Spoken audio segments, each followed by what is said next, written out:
superstars of the COVID times with their distinguished COVID self testing kits. So, today, what we have lined up for you is to begin with a super quick, short introduction to Venture Center, the incubator that conceived this very special session for all of you, followed by the most awaited talk from our guest, Dr. Gautam Wankhede, and then an interesting moderated discussion, which will also feature a few diagnostic startups, my lovely colleagues from VC's regulatory services team, and Dr. Premnath, our founder director, as the moderator.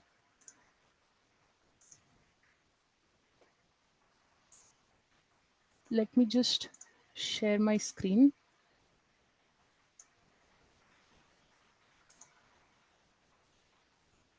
Meghna, go full screen. Yeah, I hope my screen's visible. Yes, yes. Thank you. So, we are Venture Center, India's leading inventive enterprises incubator. We've supported more than 750 startups over the past 17 years. Quite recently, we've been awarded as the best incubator for nurturing IP. That's not all. We've also been showered with several accolades nationally and internationally over the past years. Some of our key offerings include scientific and analytical facilities, prototyping services, funding options, regulatory advisory services, which I'd like to highlight, not many other incubators offer. Then there's IP tech transfer advisory services, business mentoring, and of course, lab and office spaces.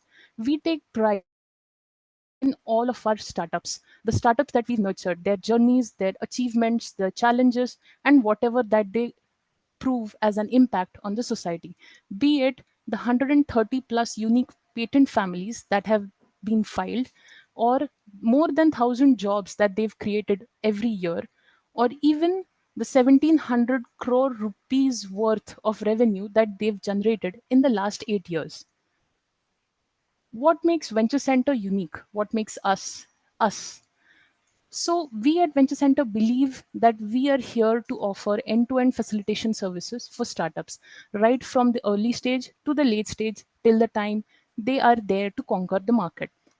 We offer a complete ecosystem, right from mentoring to creating several funding pockets in form of fellowships, POC, prototyping grants, seed funds, CSR, infrastructural facilities, or the free information database, the funding database that is available at Venture Center's website, the plug and play labs, as we'd like to call them, ready to use labs, prototyping services, testing and analytical services, tech transfer and IP services, as well as regulatory advisory services, as I've mentioned. We are national program partners for several government programs. And in the end, I'd just like to conclude by saying that we at Venture Center believe that your startup is like your baby, and we are not any other incubation center. We are here to nurture your baby and give it the wings to fly and soar in the sky. Here, I've also mentioned some social media links, and I urge all of you to follow us on our social media handles because we do keep posting announcements about all our events, workshops, and trainings, as well as a lot of interesting stuff on our social media. Thank you very much.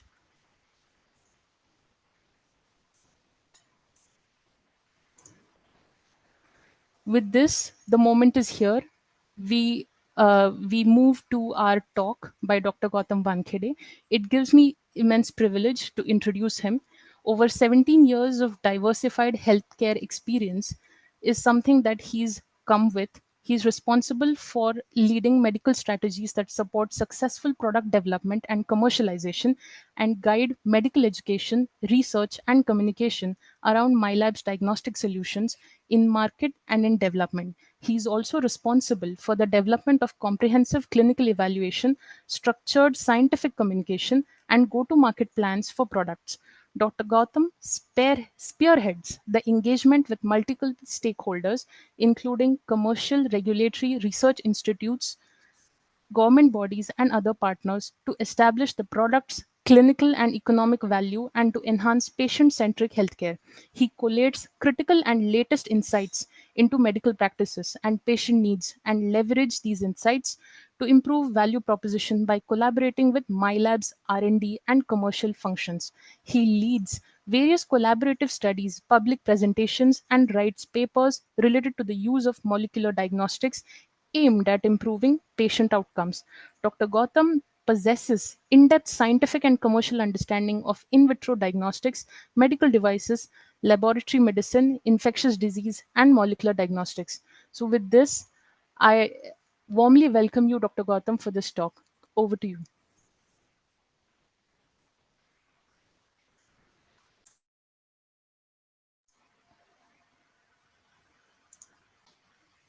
Hi, Meghna. Good afternoon, everyone. And first of all, thank you for the kind introduction.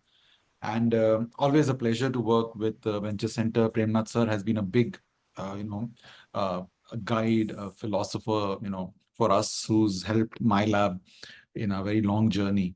And the whole idea of today's talk is to just see if we can pass on some of the practices or some of the learnings that we've had over the last 8 to 9 years, and see if others can benefit from that, can learn from that, and probably make the regulatory path a little bit easier. So let me just share my screen and then I'll try to go through the slides. Is my screen visible to everyone? Yes. Right. So the whole idea behind today's talk is trying to pass on some best practices, trying to say, if we can help you in navigating some of the diagnostic regulatory approval systems that we have to go through in India, and how to ensure that we don't reach a situation where we have done all the hard work, we've put in the capital, we've done all the scientific work, and we've reached a dead end where either we're not getting a regulatory approval, or if we've got the regulatory approval, it is not allowing us to sell the product in the market. Because at the end of the day, what's important is we have to translate discovery to delivery. And this is where we put a lot of emphasis in Mylab. We are a biotechnology company. We develop a lot of diagnostic kits and instruments. We think about a lot of new developments. But what is really important is how do we convert all these science and technology-driven goals or our dreams into products that can be delivered to the customer. So that's the whole idea of Mylab, and that's the whole idea of this talk today. If we can pass on some of the best practices. Yes, high quality equipment, having technical commercial experts, having inventions that are going to help patients and doctors is very important. But how to ensure that these are delivered to the hospital, to the healthcare workers, and eventually benefit the patient is the key behind any diagnostic startup. So I'm sure all of you are aware of that. This is no rocket science. It's a huge market, India. Uh, Probably more $3 to $4 billion is what the worth is today, and it's growing at a very fast pace. One thing that we need to really understand is it's kind of dominated by multinationals, which is not a bad thing. We get to know. We get to see a lot of good practices, good technologies that come in from these multinationals. But as a company or as a country, as our confidence in our own product grows, it's important that Indian innovators also, keep themselves abreast with the not only the R&D of what the other big multinationals do, but also the regulatory framework that are followed by the big multinationals. So it's important to challenge, apart from infrastructure, skilled personnel, regulatory hurdles are also something that we should be well prepared with. And this is where I would say is that whenever I don't know the exact, the demography of today's attendees, but a lot of you might be having startups or you might be planning to have startups. What I would say is that whenever you do that, whenever you're planning to come out with a product, developing a new product, please involve a regulatory person right at the beginning. It doesn't necessarily have to be someone who is a part of the founding team, someone who's a paid employee. You can also reach out to a consultant. You can reach out to an expert, or you just take guidance from someone. But always involve such a person with knowledge when you're planning to develop a product, because the whole process of regulatory clearance may involve time, may involve extra cost, and you need to budget for that. You need to inculcate that right at the beginning of your journey of developing a new product. you need to keep a separate budget for the regulatory pathway. It should not be a situation where you think you've done a great job, great product, great concept. You've got very good feedback from the field, from the doctors, scientists, but the regulatory pathway is keeping you away from the market. So do not look at it as a hurdle. Yes, it is frustrating at times. A lot of times the business teams reach out to us saying that why isn't that product ready for the market? I think I've got a huge deal ready with me. But what happens is once we go through the whole pathway, what we know is that our product meets a certain basic minimum quality if we have the proper documentation done, the proper quality management system in place. We will also ensure that we have consistency in what we're trying to produce. And that really helps in the long term in business. And finally, whomever you are engaging, either internal or external, please watch out for the constantly changing rules and classifications of whatever you are developing device. So these are just some of the steps of the regulatory pathway. I'm sure most of you know it, but understand the framework. Familiarize yourself with the regulatory framework. These cover registration, manufacturing license, import of some components that might be required in your kit, and finally, it also covers sales. Classify your device, the risk-based classification, because based on that, the classification will dictate the level of scrutiny and data requirements for approval. Also, obtain quality certification. Because these certifications demonstrate compliance with quality standards. These are important for your manufacturing license and can expedite the entire approval process. Always have a very good technical documentation compiled. Ensure that the documentation adheres to regulatory guidelines. It provides evidence of safety, efficacy, performance. Nothing should be missed. You should, regularly, as I was telling you, engage with representatives from CDSCO, have people from regulatory experience in your company or engage with them regularly. Based on this, submit applications, respond to queries, monitor updates, regular updates coming in from the CDSCO website. So all this is really going to help us.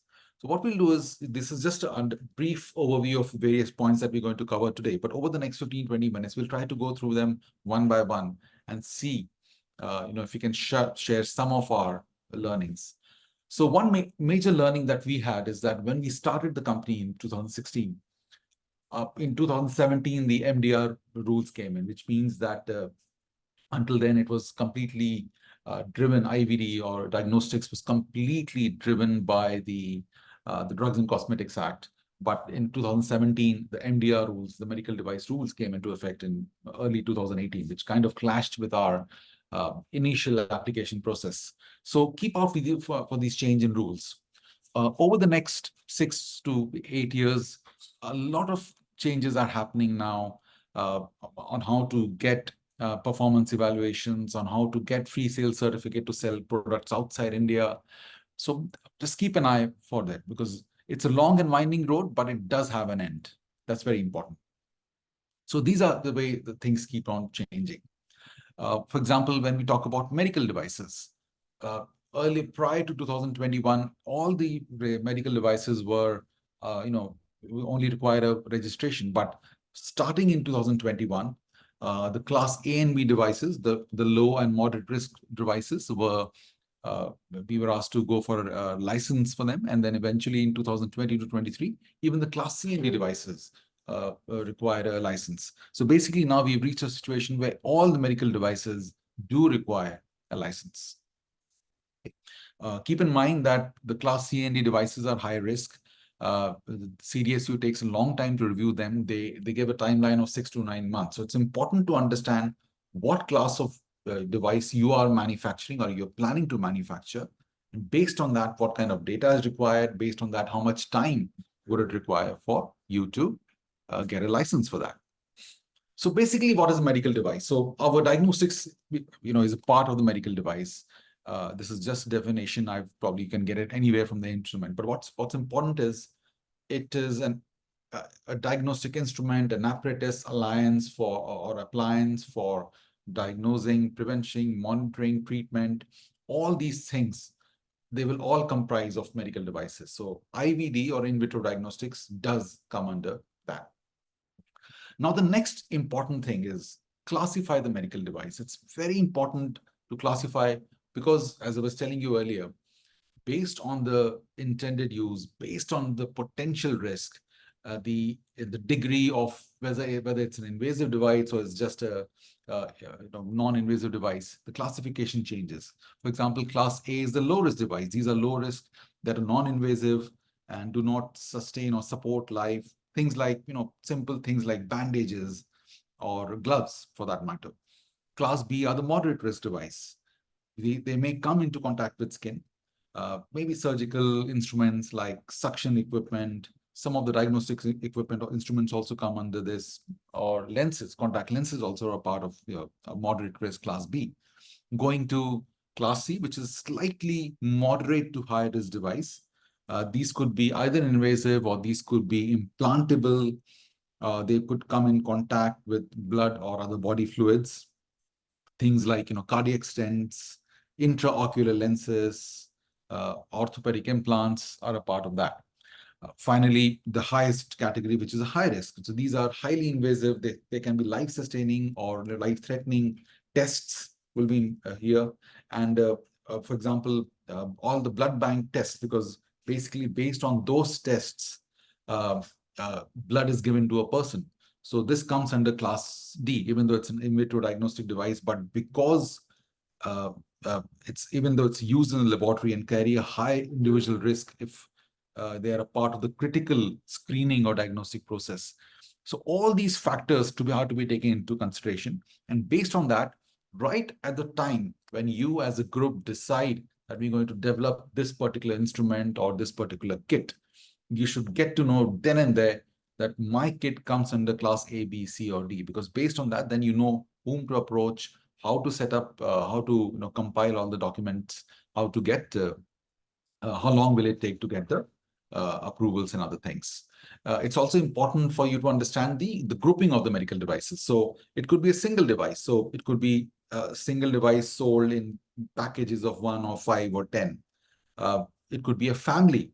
When we say a family, it could be like, gloves, which could be powdered gloves, unpowdered gloves. It could be contact lenses, which could use UV protection or not.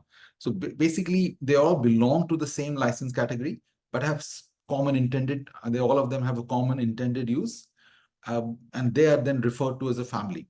Coming to a system is where in vitro devices will be very important, because when we're talking about in vitro diagnostic test, which requires an analyzer, so that is a part of a system. So IVD system will come into play over there. And finally, a group. A group means you might be manufacturing 5 or 6 different things which are sold as a package. A group of medical devices, supplied as a single package. So, for example, you might have a first aid box, which might include a scissor, it might include band-aids, so all these different things, but because they're grouped together, so they come as a group. So it's important to classify your devices or this thing. Then obviously comes the online application.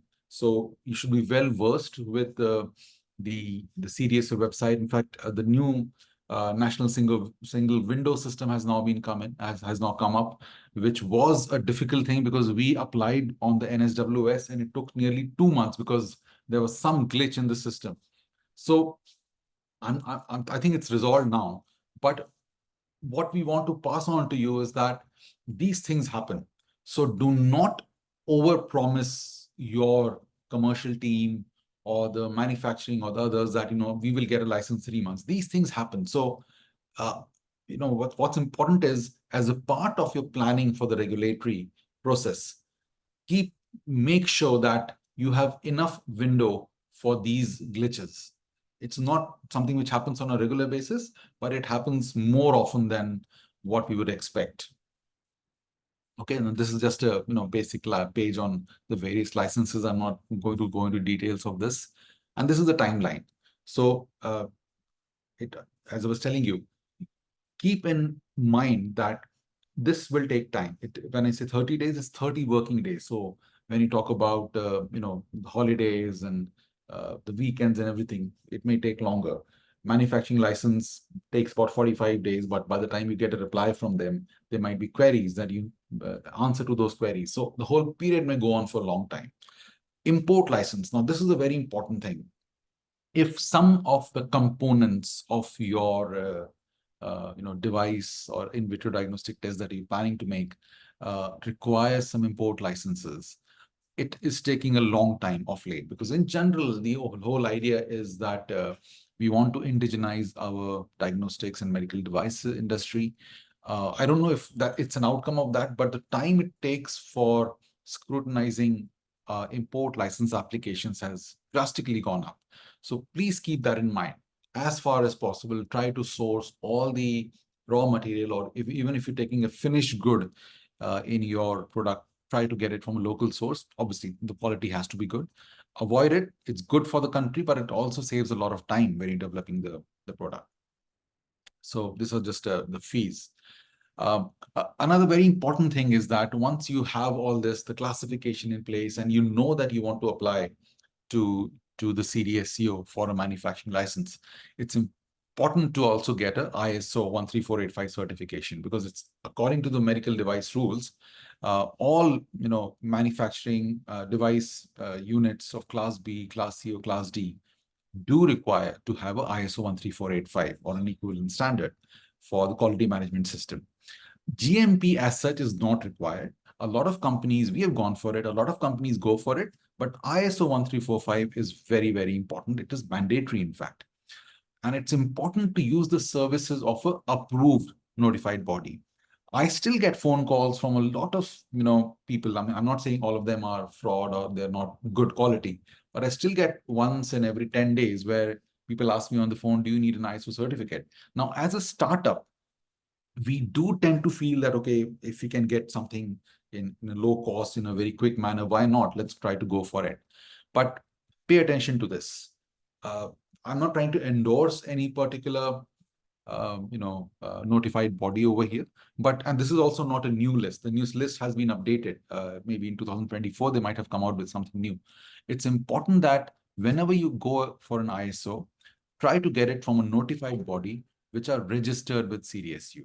Because at the end of the day, if you do get an ISO certificate, it looks good on the paper, but if it is not acceptable to CDSU, in fact, even in some of the tenders, they're asking for ISO certification from a notified body. So if you're not ISO certified from one of these bodies, it will eventually hurt you. It might, getting it quicker from a smaller body, unknown body, may seem easier in the short term, but when you actually go for licensing, even selling, at that time, it might hurt you. I'll just quickly have a look at the chat because there's some questions.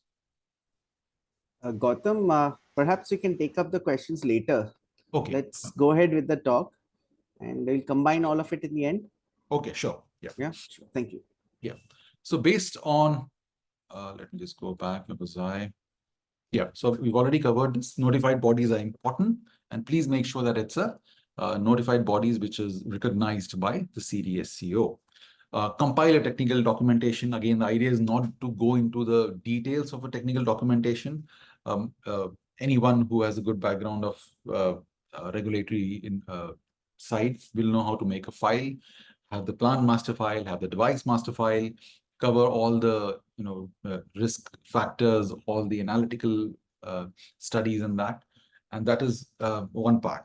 Now going to the next part. Now this is perhaps another very important. So I would say developing, obviously, but that comes from the R&D side.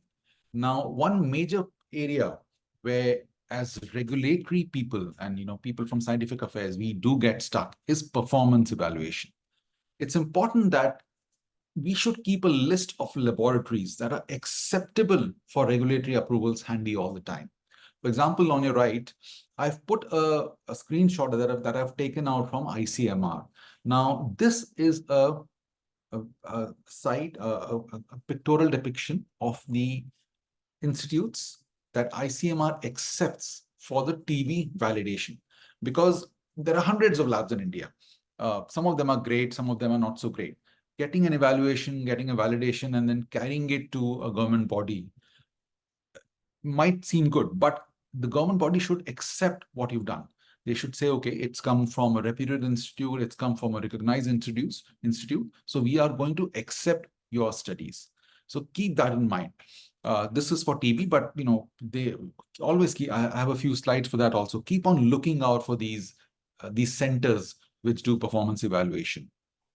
Okay, so even when you're developing a essay, right, ensure that you know what are the predicate device. So if I'm developing a molecular test, for example, when as Mylab, we were developing the molecular test for TB, we knew that a predicate device, a device which uses the same technology or a similar technology to detect the same disease or the same pathogen, we have X, Y, Z NAT or nucleic acid technology based kits for TB detection. So that when we knew we wanted to carry out a clinical evaluation, we were able to do evaluation using those predicate devices. So keep that in mind. Also keep in mind that if the lab that you're going to reach out for, does that lab have the predicate device? That might be in the list over here, but they might not have that device. Then you might have to ask them to procure it, or you might have to wait for them to procure it if it's a government lab, which may take 6 months to 9 months for procurement. So keep that all in mind. And this is something where the scientific regulatory team needs to be on the toes all the time. Whatever is being developed, check with the R&D, reach out to these labs, kind of give them a heads up that this is something we might be reaching out to you for over the next 2 to 4 months. So keep that in mind. Going to the next part is the clinic. I was talking about clinical performance. So keep an eye on the CDSCO website as well, because they keep on updating where can you get your kits evaluated. They have become very strict in the last 2 to 3 years. There was a time that you could get an evaluation done from a private laboratory. Then there was a time when you could get an evaluation done from a private laboratory which had a NABL accreditation for that particular parameter that you wanted to get evaluated. And going ahead in the last 1 year or so, maybe 1.5 years, we've kind of hit a dead end where they say, no, that you have to go to a government hospital only, government-based laboratory, where you can get the evaluations done. So this is, the latest one. Having said that, there could be cases where you are developing some new tests. You do not find a government laboratory. So CDSCO does meet, manufacturers. I think once a week, on every Monday they meet. Go and meet them. Try to understand how do you overcome such a barrier if you don't find a lab which is doing your test, and they might guide you as to what is the next best option for you as a kit developer. Now, when I talk about evaluations, here is where I would say a bit of scientific, regulatory, but also commercial acumen is required. I'm giving you an example of Mylab. Okay, so when the first kit that we started developing in 2016-17 was a kit for detection of HIV, HBV, HCV using molecular techniques in blood donors. Okay, so if you see over here, the license that we got was in 2017, and finally the evaluation report that we got was in 2019. So such was the process. But why did we have to go to such a body? Because we have noted that the tenders that are coming out, so if you see the blue marked area, the tenders that were coming out, they asked that the NAT assay must have necessary approval from CDSCO NIB as applicable. So had we not done this evaluation in NIB, had we gone to some other institute, then the license would not have carried the power, the weightage, because NIB is a demand that all blood banks put when they want to buy a product for the testing. So these things, I think, you, along with the commercial team, should keep on discussing that. We also faced a problem in one of our malaria assays. We had done the evaluation in a non-ICMR based laboratory. It was an NABL accredited laboratory. But when a tender came out, they very clearly mentioned that your kit should be evaluated in NIMR, which is National Institute of Malarial Research. So we had to go to them. We had to submit our kits. request them to give us a quick evaluation report. And luckily, we were able to do that before the tender was deadline was there. But keep an eye for all this. Ensure that you get it evaluated at a lab which is acceptable to CDSCO, but also keep an eye for the commercials. Because you don't need a situation where you have the license, you have everything, but your kit does not have a certification from a required laboratory. A very important thing, especially for innovators over here, we all of us are trying to come out with state-of-the-art things which are first in the world, patented, proprietary devices. But that kind of also put us in a bit of a soup, because as per the rules, it says that if you do not have a predicate device, if I come out with a completely new system which no one else in the world has ever made, or we do not have a similar device in the market, according to the guidelines, we have to undergo a clinical investigation, which is different from a performance evaluation. Because over there, then we have to reach out to patients and reach out to patients who are having suspected of having that particular disease based on the clinical parameters. And then we use our device to detect whether the person has that particular infection or whatever disease we are talking about. So this becomes a very long process. So keep that in mind as well. So if you are looking at a state-of-the-art, completely cutting-edge technology, which means that reach out to a clinical research organization right at a very early stage of your development cycle, so that they get the ethical approvals and other things in place, and you save time when you go ahead. Also, because it involves clinical trials and other things, it also involves a little more extra capital. So keep that in mind when you're developing something like this. I'm not trying to discourage you from developing something new, but when you're doing that, keep in mind that the process is slightly longer as compared to a regular performance evaluation. Coming to the last few points, as I was telling you, engage with the regulatory consultant regularly. The CDSCO has meetings, go and meet them, develop a good working relationship with them, ask questions. They are very prompt. It's not as if they do not respond. They are very good. They guide you at times, and sometimes even if they do not understand a product or a subject, sitting with them, making them understand, helps them understand the product better, and then they can guide you as to what is a better way of going through the regulatory process. Finally, submit the applications, respond to queries, the standard thing, and finally, be prepared for a CDSCO inspection. So if you are following all the ISO 13485 QMS standards, the CDSCO inspection may not be that difficult, because if you're following the quality standards, that is what the CDSCO is looking for. Even though CDSCO can ask for a random inspection anytime, but especially when it comes to the Class C or Class D device, they do come to have a look at the site. They have a look at the documents. How did you design your product? How did you make changes in the design? How did you validate the report with the product? Whether you've labeled them completely, are you following the storage practices and everything? But these are all a part of the QMS. So if you're following the QMS process, then even site inspection should not be a problem for you. Okay, and obviously post-market surveillance. This is a part of the regulatory process. You have to maintain all the records that you manufacture or product that you're manufacturing. But apart from that, you also have to do adverse event reporting. How do you handle complaints? If you are doing any CAPAs, field safety corrective actions, periodic safety updates, these kind of things. So this is something which is required. There are some softwares available for it. If you reach out to a good regulatory consultant, they'll also give you a good, sheet as to how to maintain it, or even good softwares are also available for this now. Labeling requirements, again, not going into details of it, but do follow it as asked by the regulatory body. Since 2022, all the devices also need a UDI number, unique device identification number. So do take those numbers, because it's a device identifier, which it helps you in exporting device, because it's a global trade item number. It also helps identifying the serial number, lot number, those kind of things. So it's a standardized thing.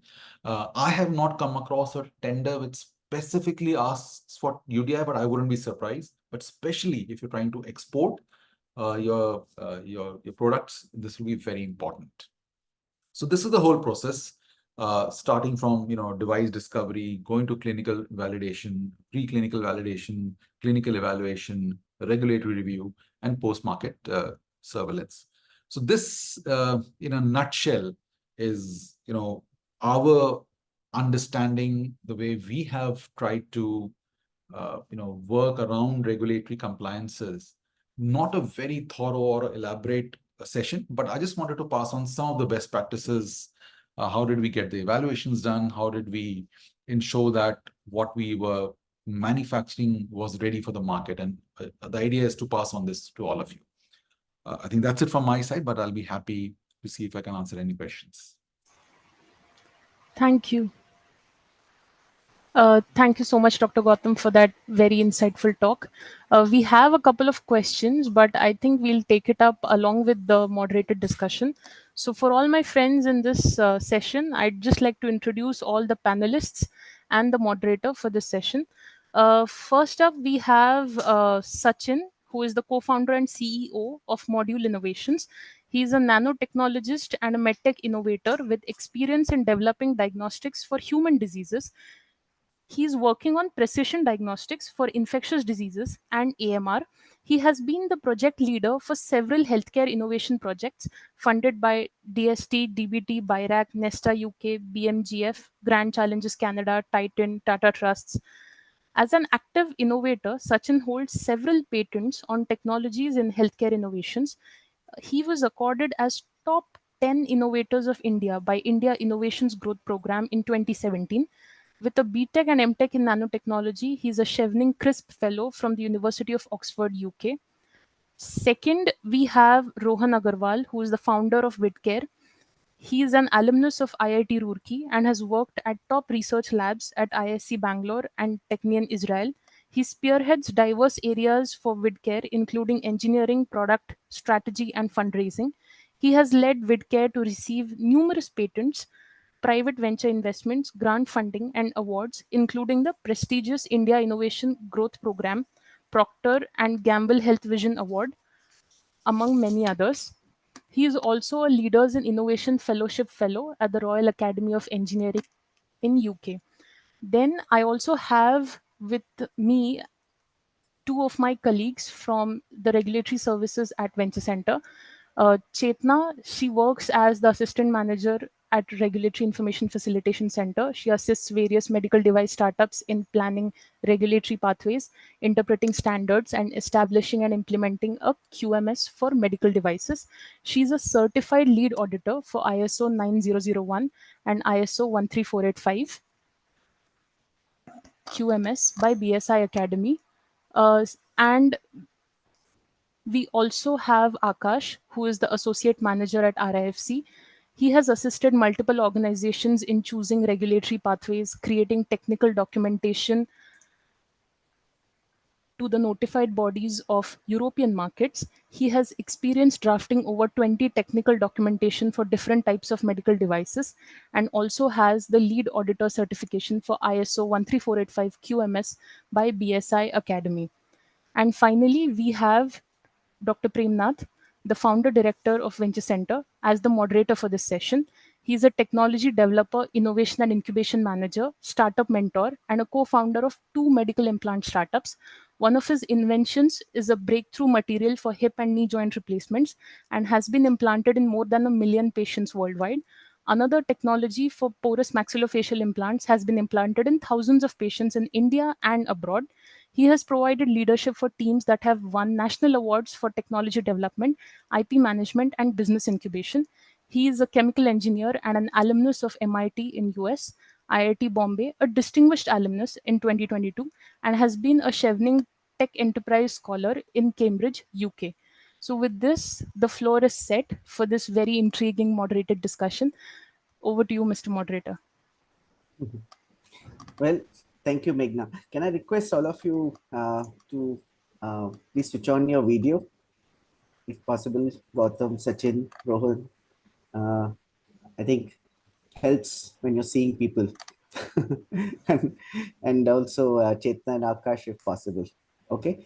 Um, well, first of all, thank you very much, Gautam. That was a very good, quick overview, and we touched upon probably most of the important things, so we can go with that. I thought rather than we can have a little more organized discussion, and fellow entrepreneurs can ask some of the questions as well, since they must be grappling with some of these issues on a day-to-day basis. So probably their questions will be a little more insightful than me posing some of those questions. So that's one of the reasons why I thought Rohan and Sachin can join in, as well as some of our colleagues as well. So let me just you covered a lot of ground, and I thought I'll take one at a time, and then ask each of my colleagues here to pose some of the questions. I wanted to first ask you about the early stages. By the way, most of the questions will be directed towards you. Others will probably be posing questions and maybe adding a few points and some details if they wish to, from their own experiences. So bear with me. So when you get started, as an innovator developing, say, a diagnostic product, um, you know, I think your point was get started with regulations from day one, right? Involve the regulatory expert in understanding what the pathway is going to be and what you need to do right from the beginning. But at the early stages, before say you reach a stage where you are ready for, say, a test license or any such equivalent thing, um, what are the kind of things that we should be preparing for, right? What is involved in pre-compliance related development, testing, and so on, so forth? And in the same light, maybe you can also comment, do you start with identifying predicate devices right away and building your study plan according to that from day one, or do you so maybe we'll start with the early stages first before we hit the CDSCO and QMS and so on and so forth. So, sir, I would say the first, what I would say, if you look at it from a TRL point of view, from I think proof of concept and TRL 2 up 3, maybe it's purely a scientific job. So at that stage, you can, until you are sure that you can develop something, you can probably until that stage look at it purely as a concept. But once you know that this is working and this can have a market potential, that is when I would say you should probably tie up with or seek help from from a person who knows the regulatory framework of the country. So I would you say from say TRL 3 that, onwards. yeah, predicate devices, for example, would you think of those and test it against a predicate device even before going to CDSCO?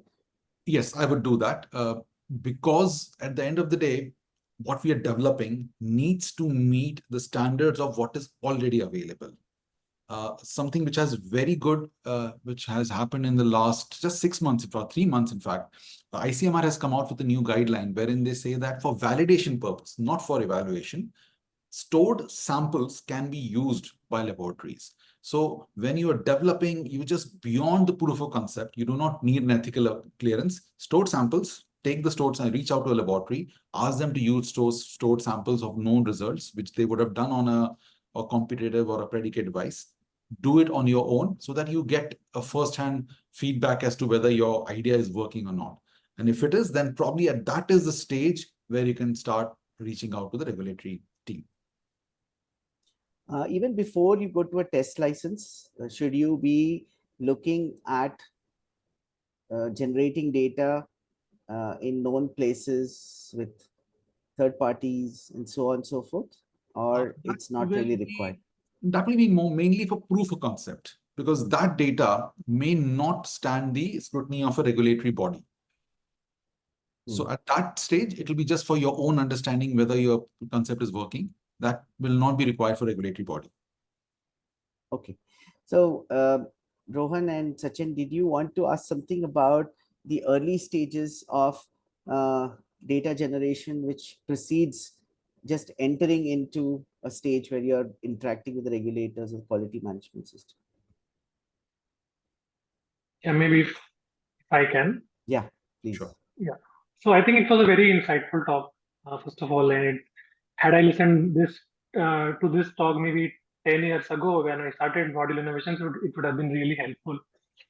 So I'm trying to ask this from the perspective of devices which are very new. Like you did touch upon the fact that if it's a device which does not have a predicate. So in some cases, I mean, though it's a very new technology, the end application resonates to something which is there. So I'm particularly asking this question from two angles. One is, how do you generate data in those kind of scenarios when it is a device which is a completely new device, and you will have to establish, a lot of data before CDSCO for them to understand this. And also maybe another part to this question would be that if there is a predicate device which is, you know, outside India, used there, but not yet available in India, or is not in sale in India. So does that kind of predicate is directly accepted by CDSC, or how is that scenario taken? So that is a bit of a gray zone. It's a very good question. So if a device, let's go with the first scenario, as I also tried to cover a little bit. If you do not have a predicate device, your technology is something completely new. So everyone else is probably based on, let's say simply, antigen antibody, whereas you have come with a molecular based test for a disease. In that case, you will have to go for a clinical trial. You will have to go take the clinical investigation route, because what you're trying to identify cannot be identified by some other device offered on the same technology. Now, coming to a device which may be available globally, but is not yet licensed in India. Now, that's a gray zone. What we do normally in that case is we can submit the data of that particular device, submitting the licensing or the approvals in an international from an international body, and then reach out to CDSU and see if they're ready to accept that. They too tend to agree. They tend to go with it if it's an approved test. Can I ask? Yeah, go Yeah. ahead, Rohan. On the similar lines, I wanted to ask, so if, for example, we have a solution, let's say, picking up a specific example, let's say of an LFA, which is say, gives you a yes or no results for, say, any of the common hormones such as LH, FSH, or beta HCG, or something like this. And we want to develop another solution which may be based on the same principle, but using, let's say, another material. Or for that matter, that's first part of the question. The second part of the question is that in the other way around, if you have a solution which is say for LH, luteinizing hormone, and you have predicate device for that, and you develop a new solution for, say, something else where there is no predicate device, can that be claimed, the LH test can be claimed as a predicate device for that or not? Because it's just the same principle, but just with a different biomarker.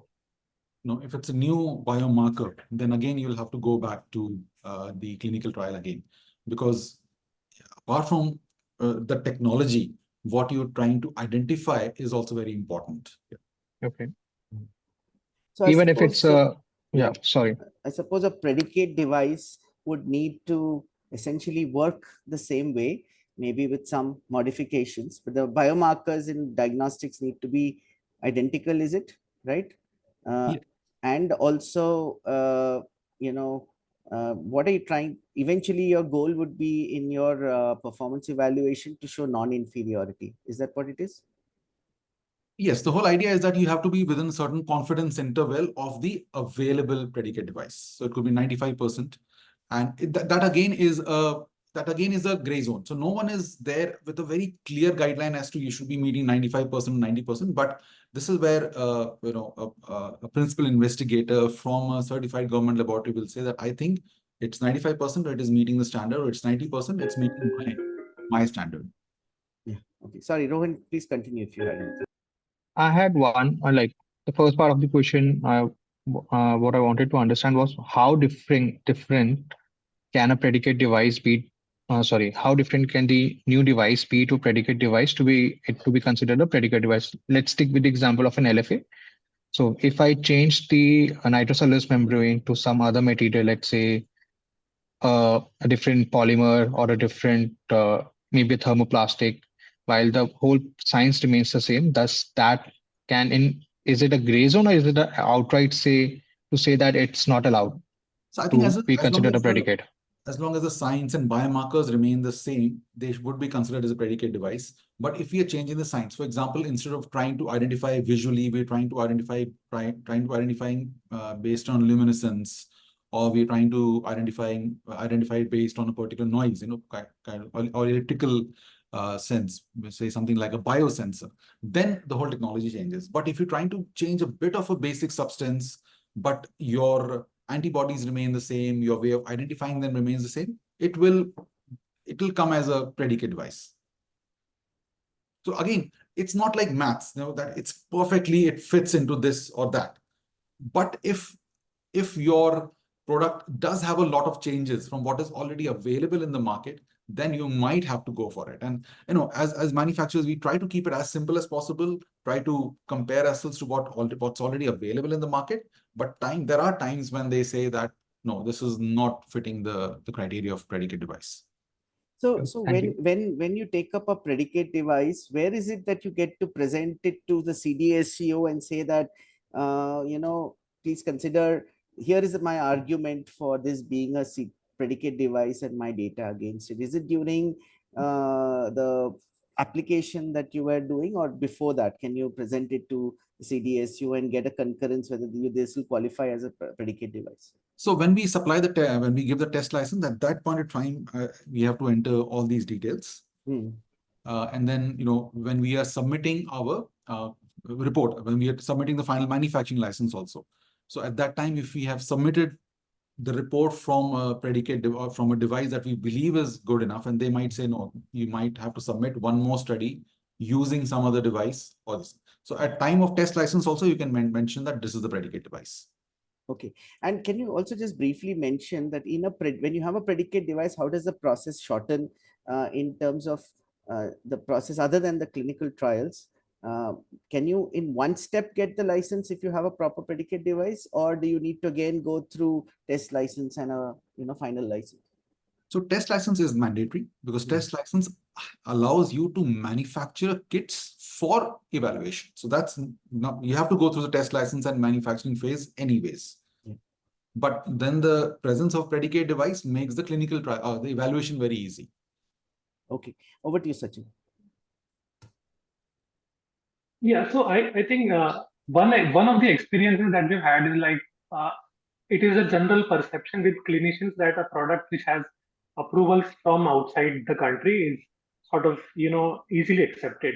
And in cases like say Vidcare or Module, where we're trying to build some new technology, do you see this route more favorable, that we get a US FDA approval first and then bring that to India? Of course, it is a higher cost involvement, but does it make more sense in terms of acceptability of the product and its reputation something?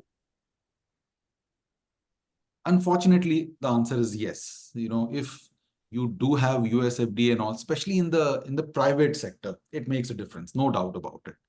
Luckily, that does not stand true in the government sector anymore. They've come out with government regulations and these orders wherein they say that if we have Indian standard is available for a particular kit, then you do not need a US FDA or a CE marking.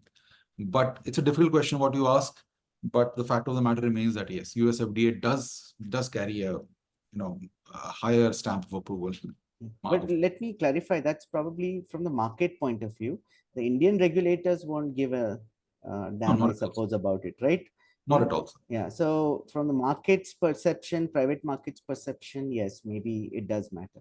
Okay, let's just move on a little bit. Suppose the moment, so you take a test license and you prepare samples, and then you have to do a study design, right? Do you want to give some pointers on what you did mention that it's better to choose labs right up front, which are acceptable, which are known, and so on and so forth. That study design, the size of it, all of that, how do you decide? In practice as an entrepreneur, how do you go about planning all of those things out? And how do you know that's acceptable will be acceptable to the CDSCO? Do you get a chance to converse with CDSCO and figure that out before or not? Yeah. So for some of the parameters, Yeah. which are tested, say at NIB or where ICMR is involved, they have good, well laid out protocols that they will do 100 tests, 3 batches. This is the acceptable criteria for recommendation for license. But for a lot of labs, it is at the discretion of the PI. Okay, as I already said. So the number of samples is not clearly written in stone. So you can maybe take 50, maybe take 75 or 80. So that's again, a kind of a shout out or a clue to other innovators as well, that try to find a lab which is going to give you a robust result, but at the same time is not going to take a lot of time. So it could be in terms of a lab with high patient workload, sample workload, or a lab which has a lot of interest in doing these researches or clinical testings. So Gautam, can I also want to understand what is ICMR's role here, right? And is it so in every case or not? See, CDSCO is a regulator, right? ICMR is a research organization, medical research organization, probably a trusted one by if the results come from there as far as CDSCO is concerned.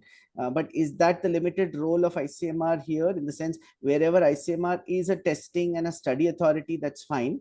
But if it's not there, then you can go to anybody else, or ICMR has to be roped in anyway, whichever way, for all cases? Not in all questions, sir. Again, a good question. So some of the diseases or programs of national importance, for example, TB, for example, sickle cell, that is where ICMR evaluation is kind of mandatory to be a part of the national program. But for a lot of other tests, so for example, I can talk about, say, cancer tests, a test like BCR-ABL, EGFR, KRAS and all. For that, we don't have any fixed standard or a body which would do the evaluation. To answer your question, the programs of national importance, ICMR is the place. Okay. Sachin and Rohan, do you have any questions on validation studies of this kind, or performance evaluation studies? Yeah, maybe not a question, but an experience that we recently had was that when we submitted, like we are in the process of starting our like MD24 application we submitted recently. And one thing that we foresee, like experience, was that we submitted it as per CLSI guidelines, and we were given a feedback like that you have to get a biostatistician approved calculation for sample size. So maybe something that can help other people who are going through this process to look into it. We counted that again, but this same again sent us the same feedback. So even after getting all the PIs on board and all doing everything right, they sent out this feedback to us that they need to authenticate that calculation for sample size. It's a thyroid test, not a very. But cannot be done. Yeah. Couldn't it have been done in a meeting in CDSCO before going? Like you mentioned that Mondays they have some times. Does that are they open to such discussions? My experience, sir, they would not sit down and do a calculation for you, for statistically significant number to select. Again, we've not faced it so far, because for the major tests that we've done, HIV, hepatitis, TB, or sickle, we have gone through ICMR. So for ICMR report, they do not question at all. But yes, it's possible that, I don't know, was it from a private lab, sir, or was it from a government lab? AIMS. So I'm surprised they question names. No, but the study design may not have been done by AIMS. I'm not sure. Oh, they did that. Okay. So specifically we bada bada likha tha wahan pe that this is done by this person from AIMS, and they still gave the same answer. Okay. By the way, there's a question in the audience which is from Kunal Garg about how do you approach discussions with KOLs when developing IVD tests? Is it in the market study stage, or when you start clinical utility studies after establishing performance? So I just wanted to generalize this question and ask you, what is the role of KOLs and their involvement at the stage of doing some of these studies? Or it can happen later. Key opinion leaders. I think I'll follow others because I think they also have experience. I Yeah. can come in later. Yeah. What is your experience, Sachin and Rohan? Since I thought Rohan's point was sort of that AIMS would be treated as a KOL, I suppose. Yeah, Yeah, but yeah, not in yes. somebody's opinion. Yeah. Yeah. Yeah, so I don't know. I mean, my observation is that the KOL part does sometimes matter, but I'm not so sure how much it matters to the regulators. So your view would be important to Gautam. So I would say engaging with the KOL is more important from a product development point of view. So if it's a hematology product, I will reach out to NIH Mumbai at a very early stage. If it's a cancer, I'll reach out probably to a TMC Mumbai at a very early stage. Again, that is purely from a clinical understanding, help or tutoring. Yeah. That may or may not have a major role in my regulatory, submission at all. Yeah. And perhaps you would also do it again if by chance you are doing some clinical evaluations, clinical trials, investigations, or perhaps post-market surveillance studies, right? That's where you would involve your KOLs again. Yes, so obviously post-market involves everyone, but yeah, clinical investigations, definitely clinical studies or even performance evaluation. I would definitely like to get it from an AIMS Delhi as compared to a newly developed AIMS somewhere. I'm not criticizing any AIMS, some of them are great. Yeah. But yeah. So practically speaking, that does matter in some ways, but probably with mixed results once in a while. Okay, so let's move again to QMS a little bit. Is QMS something, you said it's extremely important to have ISO 13485. Is it important to have it at the stage of when you're applying for test license, or would you go at the stage when you're getting the full license for when you know that you're going to have a site visit and so on and so forth? Where would you recommend the QMS should be in place? So not at the stage of test license, but when you have started, especially when you apply for manufacturing license, definitely. If it's a class B, C, or D device, you will definitely need it. Mm-hmm. Rohan, you had a question here about the NABCB. Do you want to go with that? Yes. So we have been trying like preparing our process for ISO 13485 audits.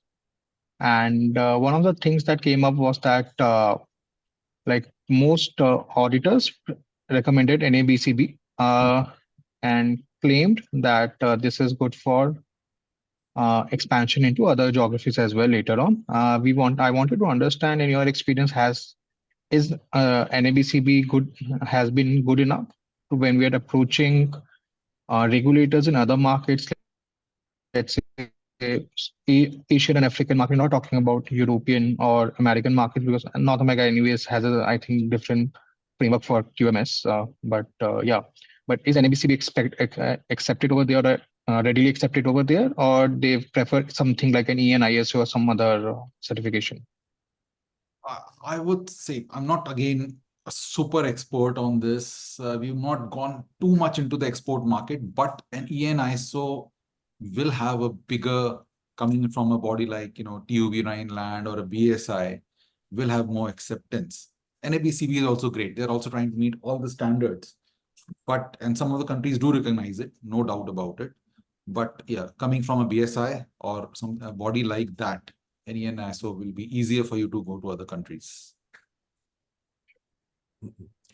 Can I ask on that part? Yeah, go ahead. Particularly, so I mean, most of the companies like who are just starting up probably do manufacturing outside. When they scale or do large scale manufacturing.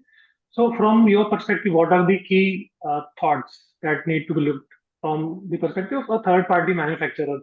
Of course, QMS is one thing, but anything special that you recommend we should be wary of when we sort of outsource that manufacturing? So again, manufacturing, not my fault. What I would say is that obviously, please ensure that even if you're getting it outsourced, please ensure that they also have a QMS in place so that you can show that the products that are coming into your system are meeting some of the standards. Apart from that, well, you just follow the regular things like whether they have the license for it. If you are sourcing the raw materials from them, you should have a proper vendor qualification. In that case, even if they don't have a QMS in place, having a vendor qualification in place kind of covers that part aspect for you. Apart from that, not much to say. Maybe others can comment. So Gautam, if say you're sourcing some ingredients like maybe antibodies or something like that from another source, what would you ask them for? So What should they be meeting? So I would ask them their quality certifications. I'll ask them for their COAs. I will ask them for the batch certification and those kind of things. And obviously, if we're using them as a manufacturing license also, if we are sourcing it as a raw material, that may not be required. But if you're using it as a finished product, finished good, then manufacturing license.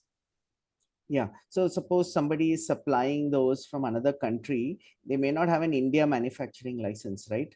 But they would definitely, so then you would take it as a raw material, but you would ask for certain other requirements. I would take it as a raw material, still get the QMS, but then do a vendor qualification at my end to then take it into our system as a qualified product. And vendor qualification processes would be as part of your QMS. It's a part of right? QMS. So yeah, so as per your QMS and so on and so forth, right? Okay. Any other questions from both of you, or I can move on? I wanted to move on. Yeah, go ahead. One question. So when you're doing vendor qualification, if we have an ISO 13485 as a raw material vendor, does that bypass the requirement of doing a quality agreement with the firm, or do you still need to do that? So you're trying to say that if the supplier has a ISO 13485, then no, I think let's say as a part of our vendor qualifications, we would, I think, need to do a proper vendor qualification and quality agreement with all the suppliers, irrespective of whether they have it or not. It's a part of the supplier management of ISO 13485. Yeah. Okay, thank you. Before I move on, I just will go one step back and just a couple of questions about from Roshan Naik about where say they have say a test and the gold standard that they are using or which is established is not approved in India. Okay. In which case, how do they deal with that situation? How can they, take it ahead? So again, we can submit it during the test license phase itself. And even during when we do the initial submission for the manufacturing license and tell them that this is not available in India, but it is already US FDA approved or has the CE marking, that can be acceptable. Again, that's again a gray zone.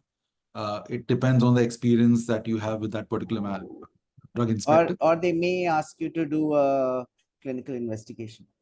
There's also, there is a risk for that, yes. Yeah, and in which case you might have to have an arm with your gold standard also? No, in that, if the whole idea of a clinical, this thing is that you may actually get away with a predicate device because then you are getting into the clinical phase of it. So you are relying on some other test and the clinical interpretations. For example, I'm looking at a person who might be having HIV. Yeah. So even though my test is detecting HIV using XYZ platform, other may not be a gold standard, but that along with the clinical, the clinical symptoms classifies the person as HIV. So then both these put together come across as a comparator. Okay. So let me just move on to the next phase, which is just an application process itself. So I understand now there's a new portal for medical devices. Do you use that instead of? Yeah. Yeah. So there was a question around that. Chetan Halani had asked, so Sugam portal completely withdrawn for medical devices, or what do you do today, and how have things changed procedurally? I think that's a good. I don't personally fill the form, so I don't know. But what I know is that we had filled an application in NSWS about 1.5 months back. Yeah, maybe even 2 months back, and there were some glitches in it, and they were like raising the same query again and again for nearly 2 months. Okay. I still need to check with my team that whether Sugam is still available or it's completely obsolete now. I'm not sure on that, sir. Okay. While we are at it, maybe a couple more questions which have come from Kunal, for example. Does the import license apply after getting the IVD tests approved by CDSU, or does it apply already at the stage wherein you're evaluating the analytical clinical performance of the IVD? So an import license, even if it's a certified product in US or Europe, you would still have to do an analytical test, submit that report, and based on that, you will get an import license in India. Yeah.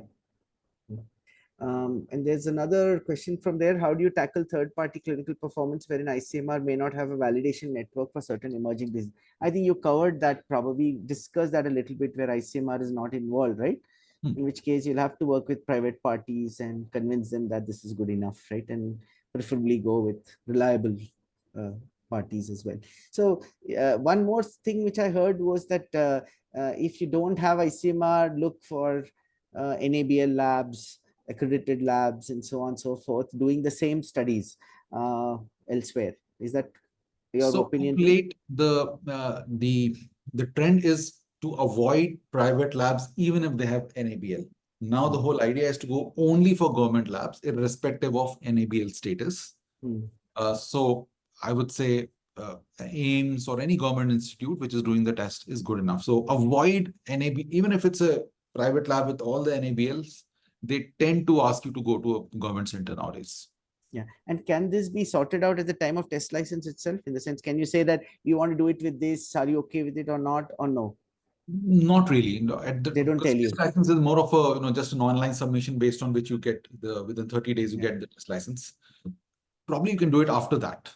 Yeah, but if people do all the studies and then they go back and show it and then it's refused, it'll be such a setback for a startup, right? Because they would have spent a lot of money doing it. Yeah, so in that case, you can randomly walk into a CDSU on Monday, speak to the inspector. Don't even wait for a test license and doing all the evaluations and all. Talk to them, document it. And if, what happens is if you ask them a question, they cannot simply tell it on your face, okay, go to XYZ lab. They will have to take it on record, get it vetted through their network of inspectors, and then give you a reply. Yeah. Agreed. Any questions on the application process? And I mean, not the nuts and bolts, but from Sachin and Rohan about, are there any practices to follow there? By the way, you mentioned that there is a process of having both the site master file and the device master file.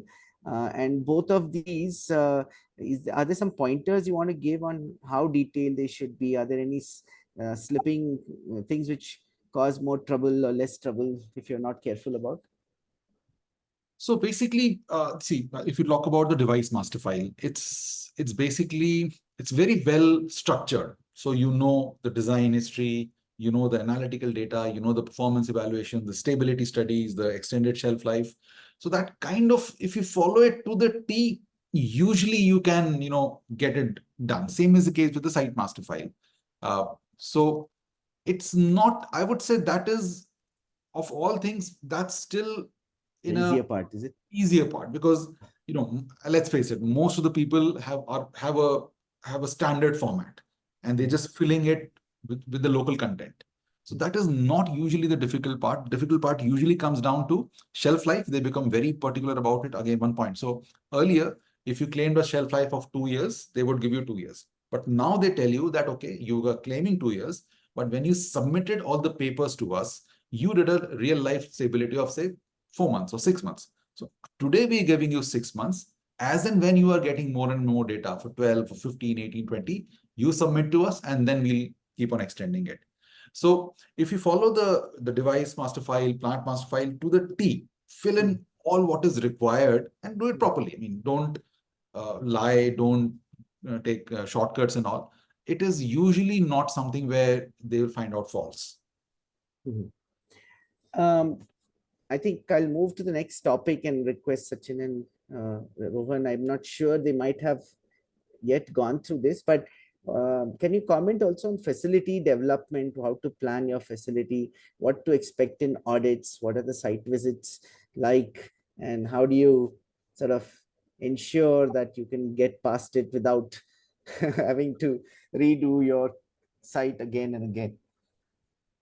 So I think it's a kind of direct continuation of the QMS. So when we are talking about the design of the, for example, site, now specifically site. So the activities of the site, where you have the raw material coming in, whether you have a dusting area, where you have the the waste area, is your airflow in the proper manner, is your finished goods kept separate uh, from the manufacturing goods, then you have the QC past area. So if you follow it to the T, if you have all the boxes ticked on the QMS, then you have certain, certifications like the pollution certificate. You might also require, approvals from the electricity on those kind of things.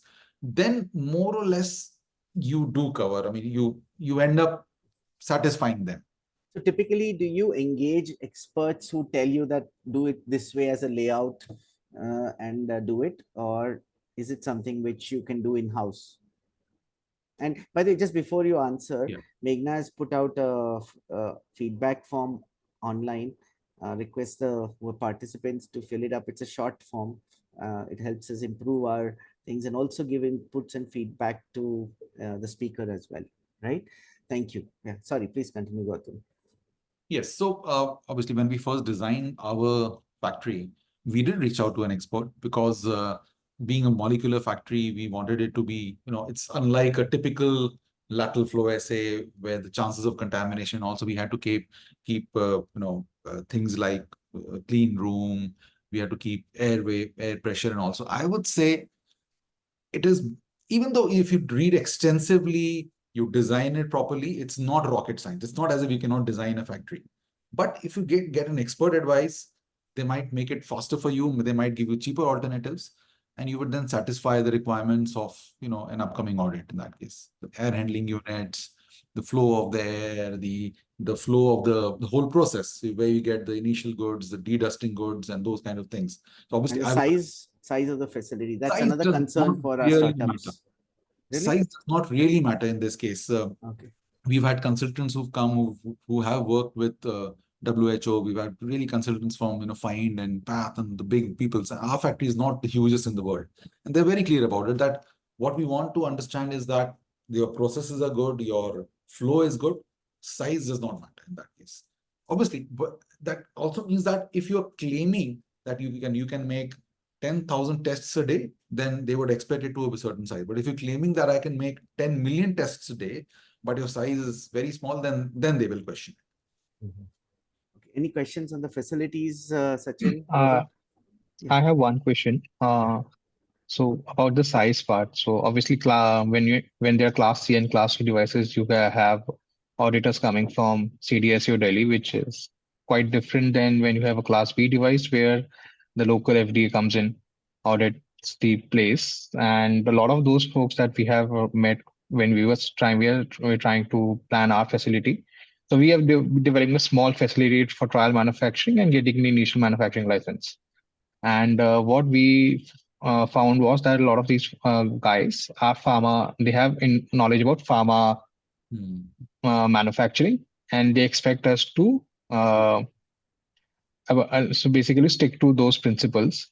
So in your experience, does that like how does pharma manufacturing change compared to say an IVD manufacturing process in terms of managing the space? We are following all the processes in place, but obviously there is no very clear guidelines available in MDR or any other official documentation on how a place needs to be managed. So any comment, Tips and pointers there. Yeah, I think I hear this also from the point of view of space requirements. Yeah, They'll it's a come and 1,000 say, square feet yeah, thing. 1,000 not good enough. Get a 4,000 square feet facility minimum and so on. And here is a startup terribly sort of stressed about raising money. And so it's a common problem that I hear. Yeah.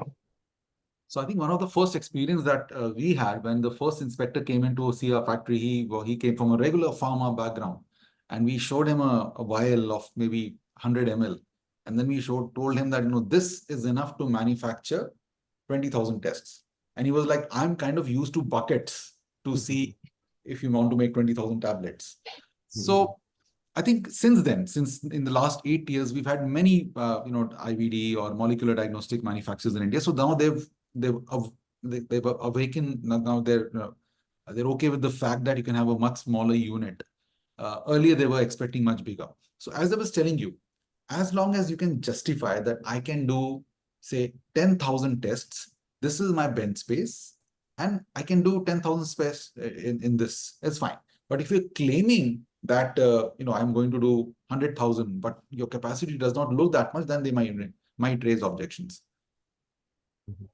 And are there any, Sorry. Go ahead, Rohan. Yeah, finish. Yeah. Are there any differences in terms of planning a space from pharma-based products and IVD in terms of how you plan? Like the process remains, I guess, very similar in terms of you have a space for quarantine, raw material, then pre-process, post-process, depending on what the organ process is, QC, packaging and other things, final product, waste products. So all of that remains same, but are there any other principles or pointers that differ between the two?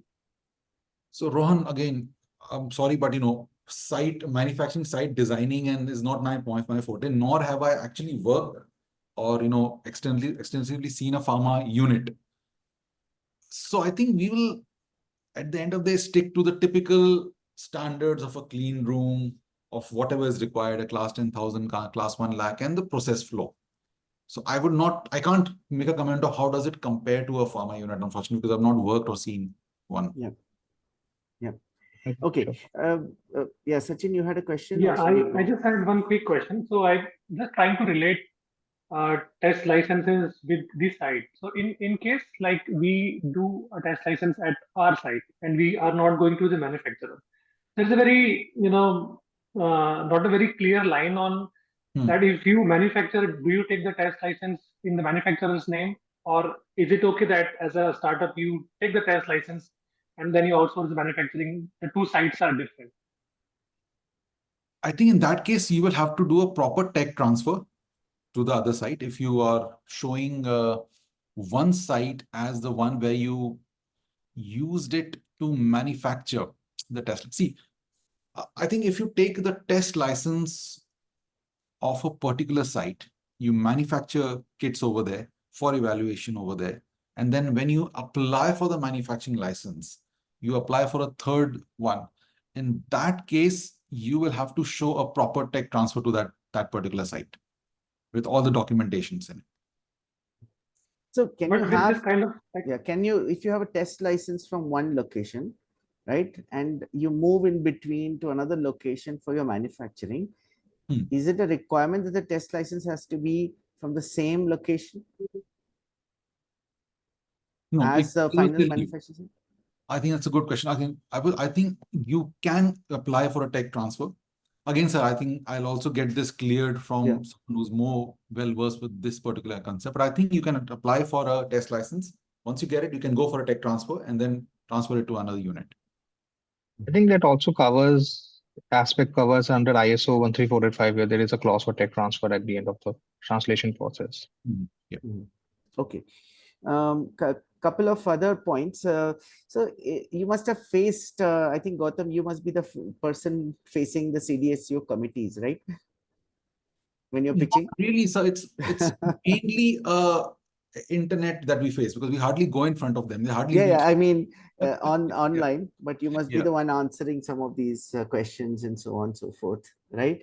So do you want to give some pointers on that as well, in terms of sometimes there are situations where people just come back and say that, yeah, we told you this studies to be done, but we think you need to do more, right? So how does one deal with such things? Like, what is are there some pointers there in terms of engaging with the committees, understanding what they want? Are there some common mistakes people make? So it happens. So we have had cases where we've been asked to do certain studies at particular centers. What is important is that we need to get proper documentation. So if I go to X center and that center tells me that I cannot do this test, I go to Y center, that center tells me. So I think what CDSC needs is proper documentation. You say that I went to X and Y, these are the replies. They are said that they are saying that they are unable to do the study. So you give us a waiver or you suggest a third party. So my only thing is that documentation is very important. They want, if it's a yes, a yes in the form of an email from the official mail ID of that particular institute, or same with the case if it's a no. So that is really important, is document everything. Based on that, they can give you waivers. They're not against it, but it has to have a reason. Okay. I wanted to just move to the other topic of international, registrations. I know you've been trying to do some of these, so might be familiar with some of those. But um, maybe here, what is your view in terms of many startups grapple with, should they, if they need to get a international license, should they, for credibility, should they go with US FDA first or EU MDR and so on and so forth? Is there any view there? And then I'll ask Sachin and Rohan to ask their questions on the topic. My view may not necessarily be correct, but the way we at Mylab have worked is that if we get the CDSU in India, get into the India market, get some revenue, and then go for the international licenses, because generally they are very time consuming, depending on the kind of product you have. You might not have 2, 3 years or 4 years in your hand, or the kind of cash that is required to get the studies, to get them to India, to do the site inspections and everything. So I think a better thing is try to get into India, get some sales, get some confidence, and then eventually look for a partner who can help you in getting in the other markets. Any questions about international registrations, Sachin, Rohan? And if Chetna or Akash are there, questions? I have one question. So obviously US FDA and EU MDR are like well established. Uh, when we're trying to enter into other markets, such as Southeast Asian markets, Africa markets, or other developing markets, does CDSU approval, the clinical evaluation that we do in India, are there any geographies which considers that and uh, kind of uh, what's the word, like let's go of the requirement to do a clinical evaluation in their specific country? Because from what I have studied, pretty much all countries are required us to do a clinical evaluation within their country. I'm asking for normal, obviously genetic tests are very different, but for normal hormonal test or other blood-based biomarker, simple clinical chemistry immunology test, have So you I think, seen anywhere it has helped? there's a related question from Alex Paul, which asks, what markets can we go in with an Indian IVD? Yeah. And I am assuming it's Indian CDSU approved IVD. Yes, CDSO. So our experience so far has been unfortunately negative. We've not got direct entry into any major market. Having said that, in the last few months, government is working on a government-to-government level basis, wherein countries like Bhutan, Nepal, Sri Lanka, I think even Indonesia, wherein they're trying to push so the government is trying to procure and then supply to these countries. Apart from that, I have always seen that they've asked us for a local study, or they've asked us if you have a CE-IVD mark. Even if you're based in India, you have CE-IVD marking from a notified body over there, then they are okay. Because some of these, now that regime has completely changed. It was there till 2022, where you could submit data and get the CE-IVD markings over. But now I have seen that they ask for a local validation and licensing in most of these countries. One more question on Yeah, go ahead, Rohan, first finish. one more question on you mentioned CE markings. Obviously, there have been new rules around EU MDR. And there has been a common sentiment. Obviously, we haven't gone through that process yet, but there is a common sentiment that it is a lot more. It's very unclear right now, and it's a lot more tougher than earlier. So, how has been your experience in that sense? And do you think companies startup companies in India should look at CE mark right now? Should they wait before there is more clarity, maybe a year or two before there's more clarity on that? So last we tried to speak with someone was about 8 to 9 months back. At that point of time, the space was completely occupied. So they had very few notified bodies who were ready to go along with the new IVDR regulations. So, and everyone was telling us, don't talk to us even before 2025.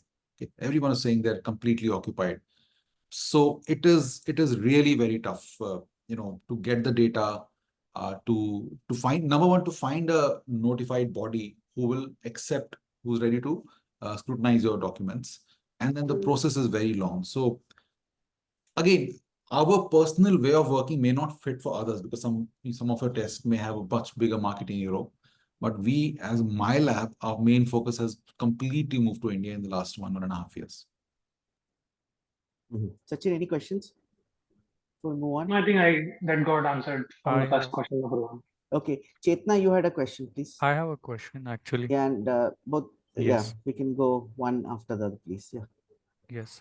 So regarding the clinical evaluation, now you have mentioned that the other markets, US and European market, may require other clinical studies, the local studies. So how can that be different? The study design different than the studies that are conducted here in India? Because here in India, we also might have considered the ICH guidelines, international standards for clinical evaluation. So as per that, how different are those studies when we do in those countries specifically? So one major requirement is that the study should be done in the local population. So that kind of rules out non-European and non-American manufacturers from those countries. That's one major hurdle for us. In terms of the study design, it might be the same, but we Okay. need to add, the local population over there. Plus the data that we produce from India. A lot of times, even though the quality is good, ICH guidelines and everything, it may not be acceptable to the notified bodies. It may not be acceptable to the US FDA. For example, I remember when we tried to do the COVID test, they simply said that, no, we're not going to take any studies from India, even the usability studies, which is not a clinical study, which is just a Yes. study to say. So they were saying that your test kit should be written in a language in very simple English and very simple Spanish, so that people in the US can understand your test kit. So those kind of studies we are not able to do in India. We have to unfortunately go and get it done locally with a local partner or directly with. Okay, and this is with respect to only clinical evaluation. About the performance study data, we can submit the data which we already have with respect to performance. So you're talking about the analytical data, the Analytical data, Yeah, that yes. is acceptable. That is our in-house data anyways. So that is acceptable. Okay, okay, thank you for answers. Chetna, any questions? Yes. Yeah. Hi, Gautam. This is Chetana from our FC team. Yeah. So this is regarding the test license. I'm a little bit going back for the discussion. So during test license, usually you said that clinical investigation can be done before applying for test license also. Right. But nowadays what happens is startups, they do the clinical investigation, and as they don't have the test license and they submit this earlier data to CDSU, and that usually gets they don't accept that. So what are your comments on this? How we had gone with Mylab's clinical investigation data? So see, the idea is, if you're as a manufacturer, you want to manufacture a small quantity of sample, to generate that clinical data, which the whole idea of, that's the idea for test license. That Right. take permission from CDSU to manufacture some amount of the kit to generate clinical data to submit it for manufacturing license. So if if you're manufacturing something before test license, that in any case will not be accepted, because when you submit that final data, they will ask you to submit test license along with your clinical data. Right. So usually startups are suggested to get the test license first and then do the clinical investigation, because there's a lot of investment involved in the standards validation of the medical device kits as well as the devices, let's say IVD kit or devices. So when you do it from a accredited lab, so you have to test these devices against some standards, and the investment is a lot in this. So even if they do before getting test license, they have to repeat it again after manufacturing some kits. And then they'll have to repeat it again, right? But in any case, when we have a proof of concept, so when we decided to manufacture it, we'll do some tests. Could be either with controls, known controls, or we could now, with the new guideline, probably reach out to some of the lab and ask them to use it on stored samples. But then without a test license, that will be purely a part of your proof of concept studies, not part of your Right. So even if they do, they'll have to repeat it. Yes, yes. Okay, okay. Yes, yeah. Thank you. Gautam, I know we are at 4:37. Can I take another 5 minutes if you don't mind and just Sure, sir, close? sure. Yeah.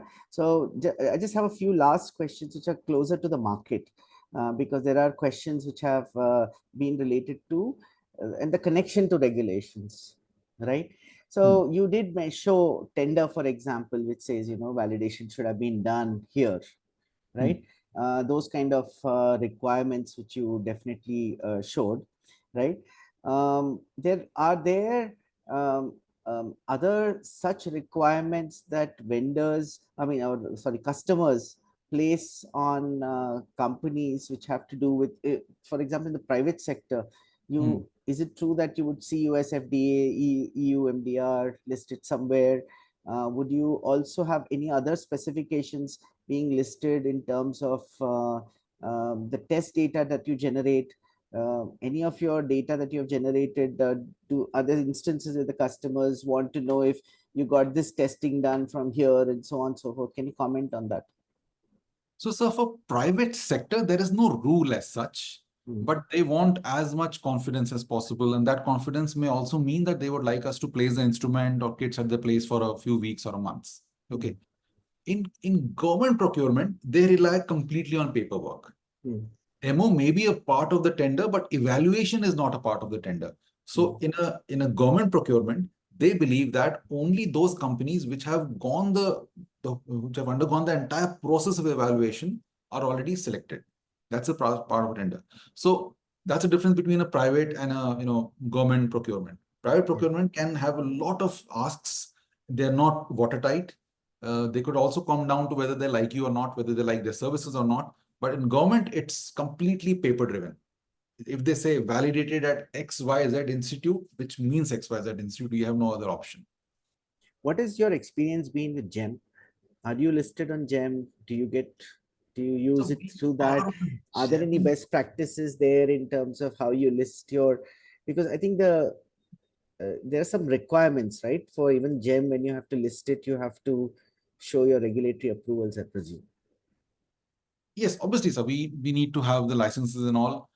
Again, I'm not into sales, so I would not know how exactly GEM works. But yes, I know for sure that we need the basic paperwork. So in terms of manufacturing license, evaluation reports and all, we have to submit because the sales team asks us for all these documents before they list something on GEM. But again, a salesperson is best to answer that.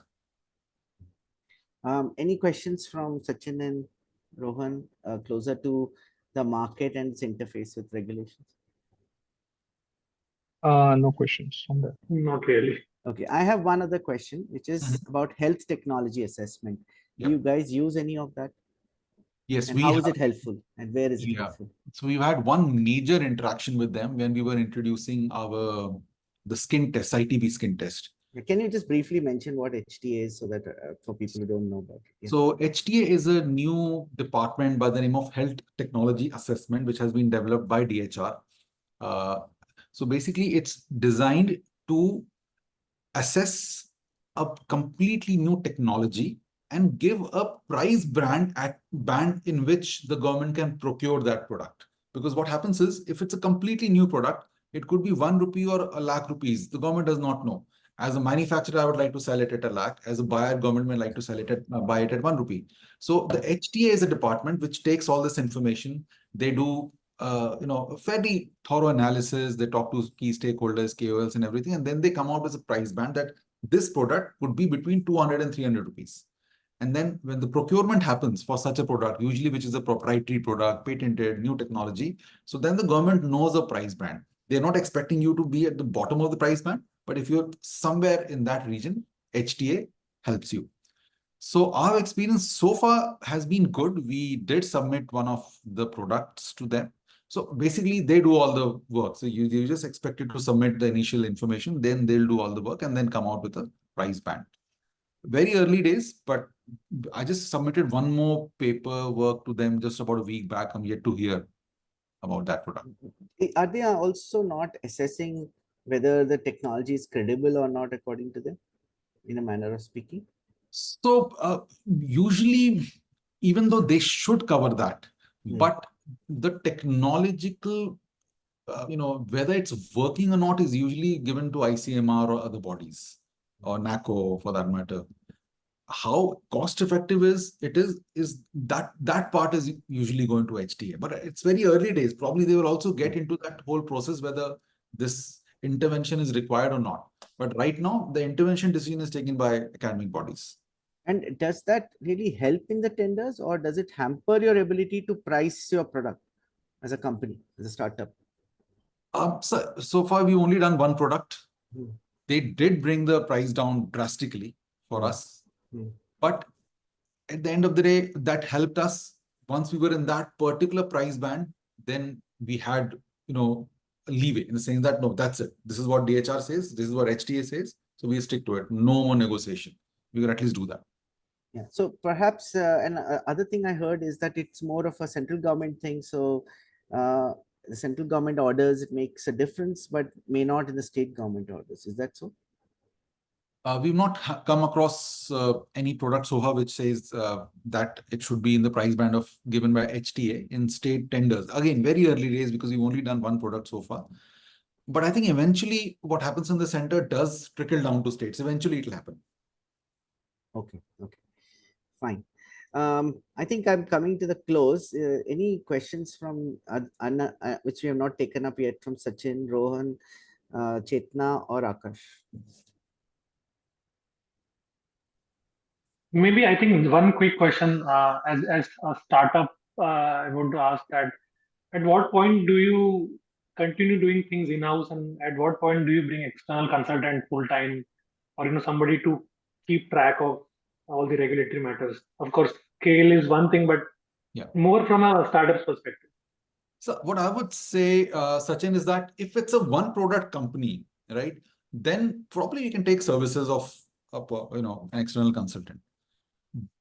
In case of Mylab, we have multiple. We have, at any point of time, we're working on 10, 12 different products. So then it makes sense to have an internal team. But if it's a one product, you should rather save resources instead of having a full-time person.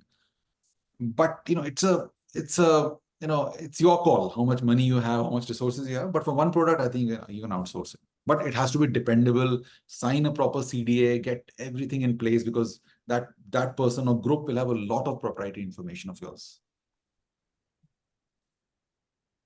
Thanks. In fact, a lot of people have it in-house just to safeguard the information bit.